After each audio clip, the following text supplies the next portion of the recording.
تمام تعریف اللہ کے لیے ہے جو بادشاہ ہے، پاک ہے، سلامتی والا ہے۔ اس نے مسلمانوں پر اپنے حرمت والے گھر کا حج فرض کیا اور اسی دین اسلام کے ارکان میں سے ایک رکن بنایا۔ میں گواہی دیتا ہوں کہ ایک اللہ کے سوا کوئی معبود برحق نہیں، وہی بادشاہ اور بہت جاننے والا ہے۔ اور میں گواہی دیتا ہوں کہ محمد اس کے بندے اور رسول ہیں، جو تمام انسانوں میں سب سے بہتر ہیں۔ ان پر، ان کے آل و اصحاب اور ان کے پیروکاروں پر بہترین درود اور کامل ترین سلامتی ہو۔ اما بعد، لوگو، اللہ کا تقوی تم پر لازم ہے، کیونکہ تقوی ہی آخرت میں بندے کی نجات کا ذریعہ ہے۔ اللہ تعالیٰ نے سورۃ الحج کے آغاز میں فرمایا، لوگو اپنے پروردگار کا تقوی اختیار کرو، بلا شبہ قیامت کا زلزلہ بہت ہی بڑی چیز ہے۔ جس دن تم اسے دیکھ لو گے، ہر دودھ پلانے والی اپنے دودھ پیتے بچے کو بھول جائے گی اور تمام حمل والیوں کے حمل گر جائیں گے، اور تو دیکھے گا کہ لوگ مدہوش دکھائی دیں گے، حالانکہ در حقیقت وہ متوالے نہ ہوں گے۔ لیکن اللہ کا عذاب بڑا ہی سخت ہے۔ اور اللہ کا تقوی اختیار کرنے میں یہ بھی ہے کہ نیکیاں کر کے گناہ اور برائیاں چھوڑ کر قیامت کے دن کی تیاری کی جائے۔ اللہ تبارک و تعالیٰ نے فرمایا، یہ اس لیے کہ اللہ ہی حق ہے اور وہی مردوں کو جلاتا ہے، اور وہ ہر چیز پر قدرت رکھنے والا ہے، اور یہ کہ قیامت قطعاً آنے والی ہے جس میں کوئی شک و شبہ نہیں، اور یقیناً اللہ تعالیٰ قبر والوں کو زندہ اٹھائے گا۔ اور آخرت کی تیاری کا سب سے عظیم ذریعہ توحید بجا لانا، صرف اللہ کی عبادت کرنا اور اس کے سوا کسی اور کو نہ پکارنا ہے۔ وہ کیسے؟ اللہ کے سوا انہیں پکارتے ہیں جو نہ انہیں نقصان پہنچا سکے نہ نفع۔ یہی تو دور دراز کی گمراہی ہے۔ اسے پکارتے ہیں جس کا نقصان اس کے نفع سے زیادہ قریب ہے، یقیناً برے ولی ہیں۔ اور اللہ نے فرمایا، سنو، اللہ کے ساتھ شریک کرنے والا گویا آسمان سے گر پڑا، اب یا تو اسے پرندے اجک لے جائیں گے یا ہوا کسی دور دراز کی جگہ پھینک دے گی۔ اور اہل ایمان کا شعار توحید ہے۔ اللہ تبارک و تعالیٰ کا فرمان ہے، تم سب کا معبود برحق صرف ایک ہی ہے، تم اسی کے تابع فرمان ہو جاؤ۔ عاجزی کرنے والوں کو خوشخبری سنا دیجئے، انہیں کہ جب اللہ کا ذکر کیا جائے ان کے دل تھرا جاتے ہیں۔ انہیں جو برائی پہنچے اس پر صبر کرتے ہیں، نماز قائم کرنے والے ہیں، اور جو کچھ ہم نے انہیں دے رکھا ہے وہ اس میں سے بھی دیتے رہتے ہیں۔ دین اسلام کے بنیادی ارکان یہ ہیں: توحید، گواہی دینا کہ اللہ کے سوا کوئی معبود برحق نہیں اور محمد صلی اللہ علیہ وسلم اللہ کے رسول ہیں، نماز قائم کرنا، زکوٰۃ ادا کرنا، رمضان کے روزے رکھنا، اور اللہ کے معزز گھر کا حج کرنا، ساتھ ہی اللہ کا خوف رکھنا، اور اس شخص کے لیے جو اپنے رب کے سامنے کھڑا ہونے سے ڈرا 2 جنتیں ہیں۔ اور اللہ کی اطاعت میں اور تکلیف دہ تقدیروں پر صبر کرنا، اللہ کا فرمان ہے، صبر کرنے والوں ہی کو ان کا پورا بے شمار اجر دیا جاتا ہے۔ ساتھ ہی اللہ کی نعمتوں پر اس کا شکر ادا کرنا، اللہ کا فرمان ہے، اسی طرح ہم نے چوپایوں کو تمہارے ماتحت کر دیا ہے کہ تم شکر گزاری کرو۔ اور مخلوقات کے سلسلے میں اللہ کے کچھ قدرتی قوانین ہیں، بندے پر لازم ہے کہ ان پر ایمان رکھے اور ان سے فائدہ اٹھائے۔ اللہ کا فرمان ہے، یقیناً اللہ مدافعت کرتا ہے ان لوگوں کی طرف سے جو ایمان لائے ہیں۔ یقیناً اللہ کسی خائن کافر نعمت کو پسند نہیں کرتا۔ اور اللہ سبحانہ نے فرمایا، جو اللہ کی مدد کرے گا اللہ بھی ضرور اس کی مدد کرے گا، بے شک اللہ تعالیٰ بڑی قوتوں والا، بڑے غلبے والا ہے۔ اسی طرح اللہ تبارک و تعالیٰ نے فرمایا، بہت سی بستیاں ہیں جنہیں ہم نے تہوبالا کر دیا اس لیے کہ وہ ظالم تھیں، بس وہ اپنی چھتوں کے بل اوندھی ہوئی پڑی ہیں، اور بہت سے آباد کنویں بیکار پڑے ہیں، اور بہت سے پکے اور بلند محل ویران پڑے ہیں۔ بہت سی ظلم کرنے والی بستیوں کو میں نے ڈھیل دی، پھر آخر انہیں پکڑ لیا اور میری ہی طرف لوٹ کر آنا ہے۔ اور اللہ تعالیٰ نے اپنے خلیل ابراہیم علیہ السلام کو حج کے اعلان کا حکم دیا، فرمایا اور لوگوں میں حج کی منادی کر دے کہ لوگ تیرے پاس پاپیادہ بھی آئیں گے اور دبلے پتلے اونٹوں پر بھی اور دور دراز کی تمام راہوں سے آئیں گے تاکہ اپنے منافع کا مشاہدہ کریں اور چند معین دنوں میں ان چوپایوں پر جو اللہ نے بطور رزق عطا کیے ہیں اللہ کا نام لیں، ہاں تاکہ وہ اپنے فائدے دیکھیں اور اللہ کا نام یاد کریں۔ حج کی ادائیگی کے لیے حجاج دنیا کے ہر دور دراز راستے سے آئے تاکہ وہ اللہ کو خوش کریں اور اس کا اجر و ثواب حاصل کریں۔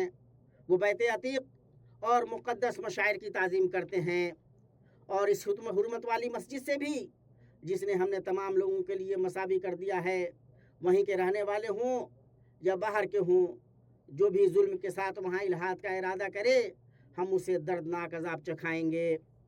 وہ ان مقدس مقامات کے پاس اس لیے آتے ہیں کہ وہ صرف اللہ کی عبادت کر کے اور شرک سے کنارہ کش رہ کر توحید کی دعوت پر لبیک کہیں۔ اور اللہ کا فرمان ہے، اور جب کہ ہم نے ابراہیم علیہ السلام کو کعبہ کے مقام کی جگہ مقرر کر دی اس شرط پر کہ میرے ساتھ کسی کو شریک نہ کرنا اور میرے گھر کو طواف، قیام، رکوع، سجدہ کرنے والوں کے لیے پاک صاف رکھنا، بس بیت اللہ ہر اس چیز سے پاک ہو جاتا ہے جو اس کے مقام و مرتبہ کے شایان نشان نہیں۔ چنانچہ حج میں نہ فسق و فجور کی گنجائش ہے، نہ جھگڑے کی، نہ سیاسی نعروں کی اور نہ کسی جماعتی پکار کی، بلکہ حج ہے اللہ کے سامنے جھک جانا، نبی کریم صلی اللہ علیہ وسلم کی پیروی کرنا، ظاہر و باطن کی پاکیزگی، عہد و پیمان کی پاسداری اور حقوق کا احترام، یہ ہے۔ اور جو کوئی اللہ کی حرمتوں کی تعظیم کرے تو یہ اس کے رب کے نزدیک خود اسی کے لیے بہتر ہے۔ اللہ تبارک و تعالیٰ کا مزید فرمان ہے، یہ سن لیا اب اور سنو، اللہ کی نشانیوں کی جو عزت و حرمت کرے اس کے دل کی پرہیزگاری کی وجہ سے یہ ہے۔ حج میں جب حاجی مناسک حج ادا کرتے ہیں تو زبان، رنگ اور ملک کے مختلف ہونے کے باوجود وہ آپس میں محبت کرنے والے بھائی بھائی بن جاتے ہیں، اور اس میں تعارف، آپسی محبت، تعاون اور باہمی مدد کے مظاہر جلوہ گر ہوتے ہیں تاکہ وہ اپنے لیے فائدے دیکھیں اور اپنی قربانیوں میں سے محتاج اور غریب کو کھلائیں، اور اعمال میں احسان، اقوال میں سچائی ان کا شیوا ہوتا ہے۔ اللہ کا فرمان ہے، اور جھوٹ بات سے بچو۔ عرفات میں اللہ تعالیٰ تم پر اپنے فرشتوں کے سامنے فخر کرتا ہے، یہ وہ عظیم جگہ ہے جہاں اللہ نے اپنا یہ کلام نازل فرمایا، آج میں نے تمہارے لیے دین کو کامل کر دیا اور تم پر اپنا انعام بھرپور کر دیا اور تمہارے لیے اسلام کے دین ہونے پر رضامند ہو گیا، بس تم نبی ہدایت صلی اللہ علیہ وسلم کی پیروی کرو۔ انہوں نے عرفات میں ظہر اور عصر کی نمازیں جمع اور قصر کر کے ادا کی، پھر سورج غروب ہونے تک اللہ کا ذکر کرتے رہے، پھر مزدلفہ کی طرف روانہ ہوئے، جیسا کہ اللہ تبارک و تعالیٰ نے فرمایا، جب تم عرفات سے لوٹو تو مشعر حرام کے پاس ذکر الہی کرو اور اس کا ذکر کرو جیسے کہ اس نے تمہیں ہدایت دی، حالانکہ تم اس سے پہلے راہ بھولے ہوئے تھے۔ اور عید کے دن جب آپ نے صبح کی تمنا کی طرف تشریف لے گئے، اللہ تبارک و تعالیٰ فرماتا ہے، پھر تم اس جگہ سے لوٹو جس جگہ سے سب لوگ لوٹتے ہیں اور اللہ تعالیٰ سے بخشش طلب کرتے رہو، یقیناً اللہ تعالیٰ بخشنے والا مہربان ہے۔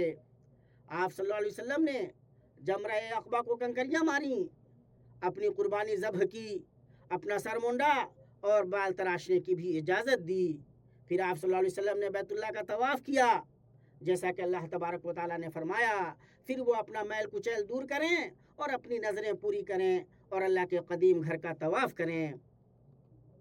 ساتھ ہی کوشش ہو کہ سکون و اطمینان برقرار رکھیں، نرمی کا معاملہ کریں، دھکا مکی سے دور رہیں، منتظمہ اداروں کی ہدایات پر عمل کریں، مرحلہ وار روانگی اور نقل و حرکت کے نظام کی پابندی کریں تاکہ مصلحت حاصل ہو، نقصان اور بد نظمی سے بچا جائے، جانوں کی حفاظت ہو اور مناسک کی ادائیگی کو آسان بنایا جا سکے۔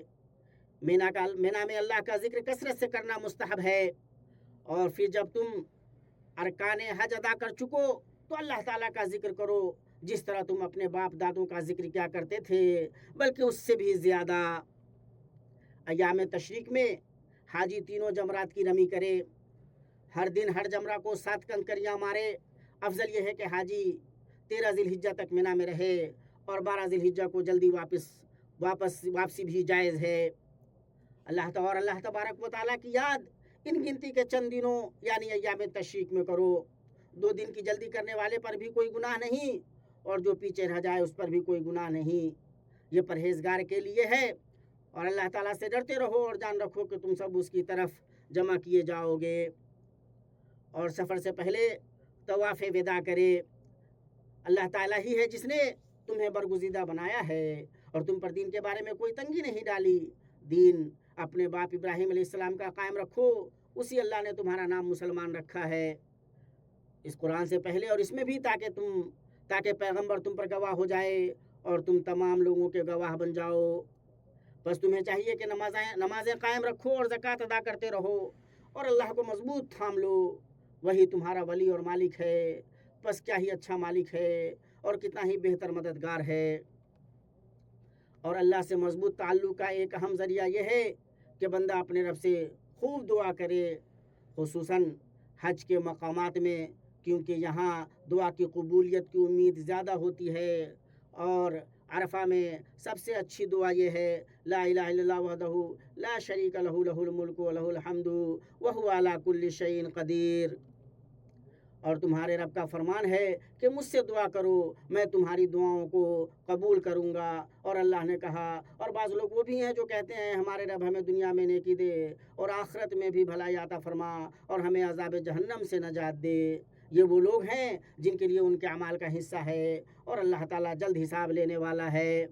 اے اللہ، حجاج سے ان کی دعا اور ان کے حج کو قبول فرما، ان کے معاملات آسان کر دے، ان کے گناہوں کو معاف فرما، اور انہیں ان کے وطنوں کو بسلامت، کامیاب اور سرخرو لوٹا۔ اے اللہ، مسلمانوں کے حالات درست فرما، انہیں حق پر متحد کر دے، ان کے تمام معاملات کی کفالت فرما، اور ان کے دینی و دنیاوی حالات سنوار دے۔ اے اللہ، مسلمانوں کے حالات درست فرما، انہیں حق پر متحد کر دے، ان کے تمام معاملات کی کفالت فرما، اور ان کے دینی و دنیاوی حالات سنوار دے۔ اے اللہ مسلمانوں کے دینی اور دنیاوی حالات درست فرما دے۔ اے اللہ، خادم حرمین شریفین شاہ سلمان بن عبدالعزیز اور ان کے ولی عہد شہزادہ محمد بن سلمان کو توفیق یاب کر انہیں دنیا و آخرت میں بہترین بدلہ عطا فرما۔ انہوں نے تیرے بندوں کے ساتھ بھلائی کی، حجاج کے لیے حج کی ادائیگی کو آسان کیا، اور حرمین شریفین اور ان کے زائرین کی خدمت میں سخاوت سے خرچ کیا۔ اے اللہ، ان دونوں کے ذریعہ تو اپنے دین کو غلبہ عطا کر۔ اے اللہ، محمد صلی اللہ علیہ وسلم اور ان کے آل اصحاب پر درود اور بہت سلامتی نازل فرما۔